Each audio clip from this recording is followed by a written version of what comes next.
డబ్బా కానీ వచ్చి ఇక్కడ ఏం చేస్తున్నావురా? నువ్వు ఉండమ్మా. ఏంట్రా ఏదో దీర్ఘంగా ఆలోచిస్తున్నావు?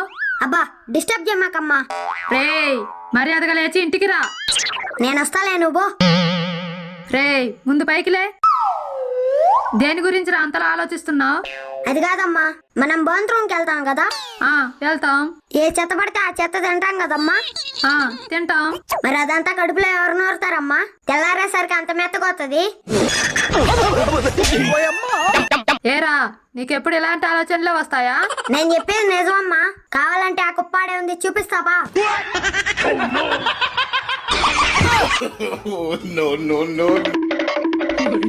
ఇదేంటి మా అమ్మ అలా భయపడుతుంది?